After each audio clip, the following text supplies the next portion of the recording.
Shabbat Daf Peva Vamudbet. Bonjour à tous. Alors nous avons vu hier une marloquette entre Rabbi Elazar ben Azariah, Rabbi Akiva et Rabbi Ishmael. Est-ce qu'on a 2 jours pour une femme donc qui rejette la Shirvat Zera? Est-ce que à la fin des 2 jours, la Shirvat Zera, donc la semence, n'est plus valable, elle ne peut plus féconder, donc elle ne rend pas tamé, ou alors c'est au bout de 3 jours, ou alors c'est au bout de 5 onotes, c'est-à-dire 5 fois 12 heures. Ça, c'était la marloquette. Maintenant, de toutes les manières, il y a un problème. Vat voulez yom ninu, d'après tout le monde, ou alors Moshe Rabbeinu les a avertis mercredi matin. Donc mercredi matin, mercredi journée,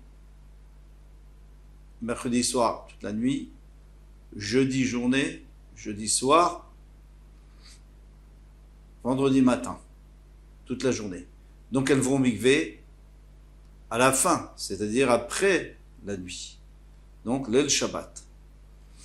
Et si on dit que c'était jeudi, donc au lieu de 5, il n'y en a que 3. Si on dit qu'il a été averti jeudi. Mais toujours est-il que, selon tout le monde, elles vont au mikvé vendredi soir. Alors, le matin, lorsque la Torah va être donnée, Shabbat matin, d'après tout le monde a été donnée Shabbat matin, eh bien, ces dames ne seront pas totalement pures, puisqu'elles sont tvouléyom, elles sont allées au mikvé le jour même, ou la nuit même, c'est-à-dire pendant Shabbat, elles sont allées au mikvé. Et normalement, il aurait fallu que le soleil se couche après avoir été au mikvé, pour ne plus s'appeler tvouléyom. Alors, c'est la question de la Gemara. Qu'est-ce qu'elle répond la Gemara? Abaye Baravin, Verafrani la Baravin, Damre Tarveu, tous les deux disent, Nitna Torah les tvouléyom. La Torah a été donnée à des gens qui ne sont allés au mikvé que le jour même, et qui n'ont pas attendu le coucher du soleil. C'est pas grave, parce que ce n'est pas du tout comme les Kodashim, la Trouma, où on est obligé d'attendre le coucher du soleil pour se mettre à table, ou pour toucher. Ici, si c'est pour recevoir la Torah, on peut tout à fait, même si on vient d'aller au mikvé, il n'y a aucun problème. Et la preuve, c'est que tous les jours, on étudie la Torah, bien qu'en vérité, on devrait étudier la Torah comme on l'a reçue au Har Sinaï, mais tous les jours, on étudie la Torah, après avoir été au mikvé, sans attendre le coucher du soleil. Yativ Marimar, Vekamarla le Hashmata. Donc Marimar s'est installé, et il a dit ce morceau de Gemara, qu'on vient de dire, Amarle Ravina le Marimar, Nitna Kamrat, Oriok, Oroya Kamrat. Quand tu dis que la Torah, elle peut être donnée à un Tvouléyom, elle a vraiment été donnée à des gens qui étaient Tvouléyom, ou alors elle peut être donnée, mais finalement il n'y a pas eu de Tvouléyom. Moi je dis qu'elle aurait pu être donnée. Mais en réalité, il n'y a pas eu vraiment, Mistama, il n'y a pas eu de problème. Pourquoi? Parce que les femmes sont allées au mikvé vendredi. Elles se sont dit, au pire, si après il y a Shirvat Zera qui ressort, je retournerai Shabbat. Vendredi soir, je retournerai vendredi soir. Et à ce moment-là, on sera tvouléyom. Mais en attendant, si on peut déjà aller vendredi, tant mieux, comme ça on n'est pas tvouléyom. Donc c'est ça, Réouya. Quand on dit Réouya, c'est-à-dire que si elles étaient tvouléyom, elles auraient quand même pu recevoir. Mais finalement, elles se sont arrangées pour ne pas l'être. Et dans ce cas-là, demande la Gemara, elles avaient qu'à aller au mikvé le soir, après la nuit. Vendredi soir, Veikvelu Torah Bene Shimche, et recevoir la Torah tout de suite après, puisque de toute façon, un tvouléyom peut recevoir la Torah. Donc voilà, elles sont allées au mikvé, elles peuvent recevoir tout de suite après la Torah. Amaravitzrak, l'omerosh beseter dibarti. Ravitzrak a dit qu'il y a un passou qui dit que Hachem nous dit l'omerosh, au début quand je vous ai parlé, c'est pas dans le seter, c'est pas en cachette que je vous ai parlé. Pourquoi? Nous dit le Maharal Miprag, parce que sinon les goïms auraient dit, ah oui, bien sûr, il leur a donné la Torah en cachette. Nous, on la voulait pas, mais on aurait peut-être pu changer d'avis si ça avait été en pleine journée. Alors Hachem a donné en pleine journée, avec des tonnerres, des éclairs, tout le monde savait, tout le monde était au courant. Ceux qui voulaient, ils pouvaient venir. Demande la Gemara, Vetvelu Betsafra, des Shabbata, Vetvelu Torah, Betsafra des Shabbata. Il dit, puisque de toute façon, un tvouléyom peut recevoir la Torah, alors il n'a qu'à aller au mikvé le matin, les femmes avaient qu'à aller au mikvé le matin et recevoir la Torah tout de suite après. Et qu'est-ce qu'on aurait gagné? Que Moshe Rabbeinu n'était pas obligé de leur dire mercredi matin ou jeudi matin tôt. Il aurait pu leur dire vous avez jusqu'au soir, puisque de toutes les façons, on a encore 12 heures encore de la nuit de vendredi soir, donc vous pouvez retarder votre séparation de vos femmes. Amar Rav Yitzchak, shelo yalalu olchim lekabel Torah, ve'alalu olchim letfila. Qu'est-ce qui se serait passé? Ce serait que les hommes, eux, de toute façon, ils ont déjà fait la tvila depuis longtemps, puisque ça fait déjà 3 jours ou 2 jours qu'ils se sont séparés de leurs femmes, donc ils sont déjà allés au mikvé. Eux, ils n'ont plus de problème. Et qu'est-ce qui a les problèmes? C'est les femmes. Alors, qu'est-ce qui va se passer? Les hommes vont aller pour recevoir la Torah, ils seront obligés d'attendre les femmes, et ça, c'est pas bien, parce que ça fait du bitul Torah. Ils peuvent apprendre la Torah tout de suite, pourquoi les empêcher? Il vaut mieux qu'elles aillent de soi. Amar Afria Berabi Abba, Amar Rabbi Yochanan, Zoudivri Rabbi Shmuel, tout ça, c'est les paroles de Rabbi Shmuel, de Rabbi Akiva et de Rabbi Akiva. Que Rabbi Shmuel disait 3 jours, mais même pas entier, hein, et le premier jour, il peut être Miktsatayom, une partie du jour. Et Rabbi Akiva disait 5 onot, 5 fois 12 heures. Aval Chachamim Omrim, les Chachamim disent 6 onot shlemot bainan. Nous avons besoin de 6 onot, 6 fois 12 heures. Pourquoi? Parce que Moshe Rabbeinu est venu mercredi matin, il leur a dit. Alors bien sûr, les Chachamim doivent penser comme Rabbi aussi qui dit que c'est mercredi, pas jeudi, sinon il n'y en a pas 6, il y en a 4. Donc c'était, et aussi ils pensent comme Rabbi Akiva qu'il est venu tôt le matin. Donc il est venu tôt le matin, il leur a dit maintenant vous avez toute la journée où vous allez vous être séparés. Donc c'est mercredi toute la journée. Mercredi toute la nuit, mercredi soir toute la nuit, jeudi toute la journée, jeudi soir toute la nuit, vendredi toute la journée et vendredi soir toute la nuit, ça fait 6. Puisque c'est que Shabbat matin qu'ils vont recevoir la Torah. Amar Rav Frizda dit Machloket chez Pirsha Minaïcha. Toute la machloket, c'est si, toute la machloket de savoir combien de temps il faut si la semence sort de chez la femme et ressort de la femme, elle a rejeté. Aval Pirsha Minaïch, mais si c'est l'homme qui a eu cette semence, Tmea, elle est Tmea Kozman Shilacha, tant qu'elle est humide, même 3 jours, même 4 jours. Parce qu'elle a encore les capacités de féconder. Et pourquoi chez la femme non? Parce que comme ça se chauffe là-bas, donc ça pourrit. Et il existe 2 jours, 3 jours, mais en tous les cas, ça pourrit plus vite.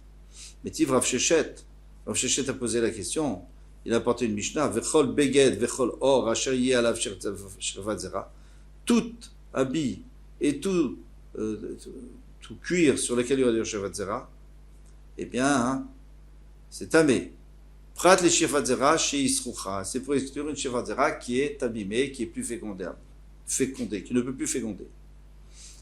Alors vous voyez bien que même quand elle est encore humide, parce qu'on n'a pas dit qu'elle était sèche, mais même quand elle est encore humide, elle peut être abîmée. Maïlav Shiper Shaminaïch, n'est-ce pas qu'on parle que, bien sûr, que c'est sorti d'un homme et c'est allé sur un tissu? Là, non, Shiper Shaminaïcha. Ici, on parle que ça a été rejeté par la femme et que c'est allé sur un tissu, donc elle, c'est sûr qu'elle peut s'abîmer, puisqu'on a dit qu'à partir de 2 ou 3 jours, elle est déjà pourrie. Baï Rafapa pose la question, Shirvat Zera chez l'Israël. Shirvat Zera d'un juif, Bimei Nochit, dans le ventre d'une Goya. Un juif qui a mis sa semence dans une Goya. Alors ici, on ne parle pas d'un Goy avec une Goya, parce que le Goy, lui, sa Shirvat Zera ne rend pas tamé. Donc on est obligé de parler d'un juif, Bimei Nochit, Mao, quel le dit? Est-ce que cette Shirvat Zera, quand elle ressort, elle est métamée, elle rend tamé ou pas? Israël, des daïgé mitzvot, les bnot Israël, les femmes d'Israël, qui se soucient comment je vais faire cette mitzvah, et peut-être que j'ai pas bien fait cette mitzvah. Chavil gufayou, eh bien leur corps est chaud, ça leur chauffe, les soucis chauffent le corps. Et c'est pour ça que ça abîme la Shirvat Zera. Akum, delon, daïgé mitzvot, les goïms qui n'ont pas peur et qui ne sont pas soucieux des mitzvot, l'eau, leur corps est plus froid, donc peut-être ça va durer plus longtemps. La Shirvat Zera ne va pas s'abîmer tellement vite. Ou Dilma, ou peut-être qu'il va d'Achlin, puisqu'ils mangent katsim veramassim, des rampants et des escargots et tout ça, eh bien à ce moment-là, des grenouilles, Chavil Gufayou, leur corps est chaud par ces rampants, Et à ce moment-là, eh bien, ça va aussi faire détériorer, peut-être même encore plus, la shirfat zera. Si tu me dis que finalement leur chaud et leur ventre, leur corps est plus chaud à cause de ça, à cause de ce qu'ils mangent, alors une béma qui mangerait, un animal qui mangerait des shkatzim et des ramassim, maou keudin. Est-ce que on dirait la même chose, que ça va pourrir? Ou alors non, isha deit la prosdor masrachat, une femme qui a un conduit qui va à l'utérus, donc ça bloque, ça empêche l'air de rentrer, et le froid, et donc l'utérus est chaud, et c'est pour ça, c'est pour cette raison que masrachat, que ça pourrit. Aval behema deit les prosdor, mais une behema qui n'a pas elle n'a pas ce conduit pour la protéger, là, dans ce cas-là, c'est jamais tellement chaud et ça s'abîme pas. Au dilma lachna, peut-être qu'il n'y a pas de différence, puisque c'est dans le corps est chaud, 40 degrés pour une vache, teikou, on n'a pas de réponse. Tanoura Banan. Maintenant, on va nous expliquer exactement comment s'est passé Kabbalat Torah par rapport à Rosh Chodesh Sivan. Tanoura Banan. Beshishi, Bechodesh, Nitnu Aseret Alibrot. Le 6 du mois de Sivan, on a reçu la Aseret Alibrot, ou la Torah, c'est la même chose, on a reçu la Torah. Rabbi Yossi Omer, Beshiva Bo, Rabbi Yossi lui dit que c'est le 7 Sivan, et pas le 6. Amar Rava dit, d'écoute, Alma Berosh Chodesh, à tous les Midbar Sinaï. Tout le monde est d'accord qu'on est arrivé au Midbar Sinaï, parce qu'on est sorti de Rephidim, on est arrivé à Sinaï, au Midbar Sinaï, Rosh Chodesh Sivan. Pourquoi? Ktivacha beyom hazeh baou Midbar Sinaï. Comme il est écrit, ce jour-là, ils sont venus au Midbar Sinaï. Ktivatam, il avait été écrit à Chodesh hazeh lachem Rosh Chodashim. Ce mois-là sera le premier mois. Quand est-ce que c'est écrit ça? Dans Yetziat Mitzrayim. Malalan Rosh Chodesh, Afkan Rosh Chodesh, puisque tu dis Beyom à Chodesh hazeh, on dit hazeh. Donc Beyom hazeh, on ne sait pas quand c'était, tandis qu'à Chodesh hazeh, on sait que c'était Rosh Chodesh, puisque Hachem a montré la lune à Moshe Rabbeinu, il lui a dit voilà, ça c'est Rosh Chodesh. Donc c'est Chodesh hazeh lachem, Rosh Chodashim. Donc on voit le mot Rosh Chodesh, et Beyom hazeh, Yimid Barsin, on voit aussi le mot Rosh Chodesh. Malalan Rosh Chodesh, Afkan Rosh Chodesh. Et tout le monde est d'accord que la Torah a été donnée Shabbat. Pourquoi? Est-ce que la Torah a été donnée Shabbat? Il se trouve qu'elle a été donnée Shabbat, mais y a-t-il une raison? Eh bien, oui, il y a plusieurs raisons. En tout cas, on peut en donner deux. Celle du Maral, c'est pour que les gens sachent. Moi, j'aurais pu croire que Shabbat, c'est la Menoucha de tout. Même de la Torah, il faut se reposer. Alors on te dit non, c'est la Menoucha des Mlachot. Mais de Shabbat, non, la preuve c'est que je te donne la Torah pendant Shabbat. Donc c'est le moment le meilleur moment pour étudier. Et le Rokar lui dit, puisqu'il écrit Veda Berdavar, tu n'as pas le droit de parler de Divrei Chol. Alors moi j'aurais pu croire qu'il ne faut pas parler non plus de Divrei Kodesh non plus Shabbat. Alors je te dis non, Shabbat c'est la Torah. Et Shabbat nita Torah le Israël. Tivacha zechot yom Shabbat le kacho. D'où sait-on que Shabbat? Mais d'où sait-on de la Torah? Parce qu'il y a écrit Zechor, tu te souviendras du Yom Shabbat le kacho pour le sanctifier. Tivatam est écrit ici, là-bas, Vayomer Moshe Elaham, Moshe Rabbeinu a dit au peuple, Zechor et Yom Shabbat. Souviens-toi ce jour-là. Donc il y a deux endroits où on dit, une fois on dit Zechor et Yom Shabbat le kacho, et là-bas on dit Zechor et Yom Hazeh. Donc rappelle-toi ce jour-là, rappelle-toi le jour du Shabbat. Malalan Beitzu Moshe Yom. Alors, à Yetziat Mitzrayim, quand ils disent rappelle-toi ce jour-là, tu dois toujours te rappeler Yetziat Mitzrayim. Eh bien, c'était le jour de Yetziat Mitzrayim qui leur a dit ça. À Afkan, ici aussi, quand ils disent Zechor et Yom Shabbat, c'est le jour de Shabbat. Beitzu Moshe Yom, c'est-à-dire le jour même de Shabbat.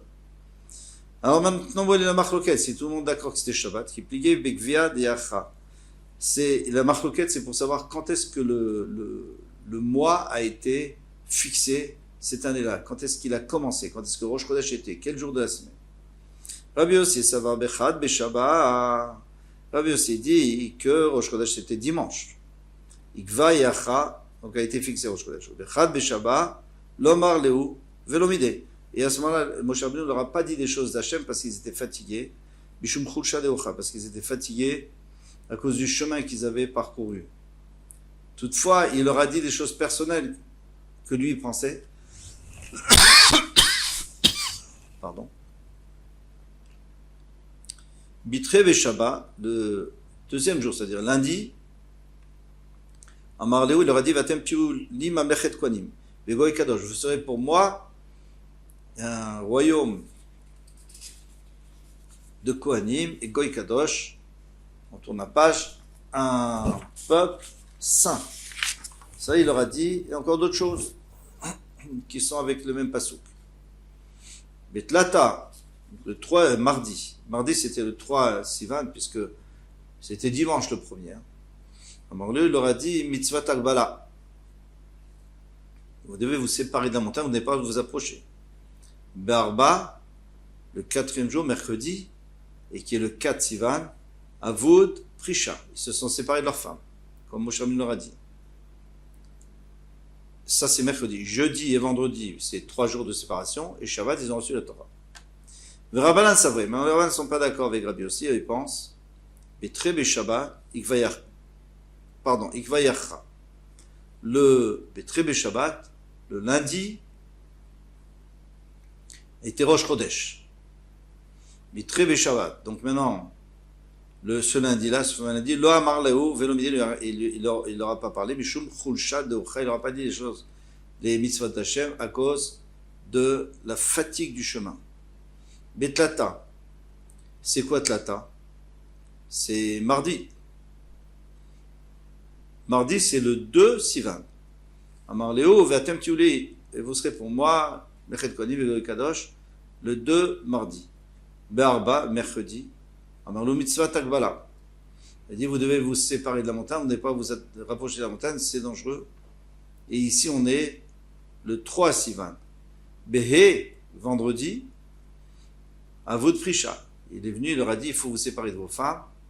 Donc ça, c'était jeudi, qui était le 4 Sivan. Après, vendredi, c'était le 5 Sivan. Et là aussi, c'était le 2e jour de Prisha, puisque les Chachamim disent qu'il n'y avait que 2 jours. Et Shabbat, ils ont reçu la Torah.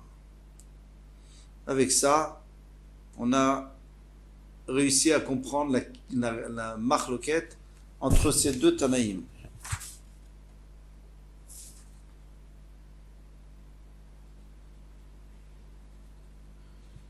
Et je vous laisse.